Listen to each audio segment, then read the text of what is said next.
বেশ কিছুদিন ধরেই গুঞ্জন ছিল আল হিলাল ছাড়ছেন নেইমার জুনিয়র। অবশেষে সেই গুঞ্জন সত্যি হলো। আনুষ্ঠানিকভাবে সৌদি ক্লাব ছেড়েছেন ব্রাজিলিয়ান তারকা। পারস্পরিক সম্মতিতে নেইমারের সঙ্গে চুক্তি বাতিল করতে রাজি হয়েছে আল হিলাল। সামাজিক যোগাযোগ মাধ্যমে এক বিবৃতি দিয়ে বিষয়টি নিশ্চিত করেছে সৌদি প্রো লিগের ক্লাবটি। আল হিলালের সঙ্গে চুক্তি বাতিল করতে বেতনের $65 মিলিয়ন ছাড় দিয়েছেন নেইমার।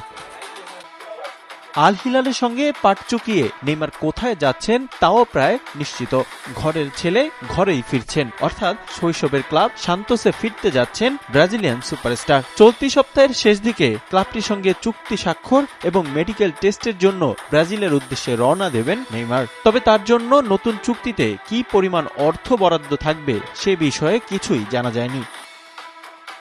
2023 সালে পিএসজি ছেড়ে আল হিলালে যোগ দেন নেইমার। তাকে দলে ফেরাতে ক্লাবটি খরচ করে $90 মিলিয়ন।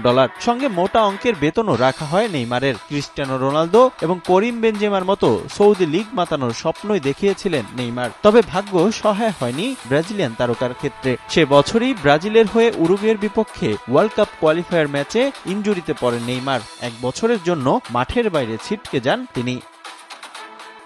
চোট কাটিয়ে গত বছর অক্টোবর এবং নভেম্বরে 2টি ম্যাচে নামলেও আবারও চোটে পড়েন নেইমার। এরপর থেকেই সৌদি আরব ছাড়ার গুঞ্জন শুরু হয়। 1.5 বছরে আল হিলালের জার্সিতে মাত্র 7 ম্যাচ খেলেছেন ব্রাজিলিয়ান সুপারস্টার। 1 গোলের সঙ্গে রয়েছে 2টি অ্যাসিস্ট। এদিকে যুক্তরাষ্ট্রের মেজর সকার লিগের একটি ক্লাবে যোগ দিতে পারেন নেইমার এমন গুঞ্জন শোনা গিয়েছিল। সঙ্গে আলোচনায় ছিল সাবেক ক্লাব বার্সেলোনার নামও। তবে শেষ পর্যন্ত শৈশবের ক্লাব সান্তোসকেই বেছে নিয়েছেন নেইমার। এখন বাকি শুধু আনুষ্ঠানিকতা।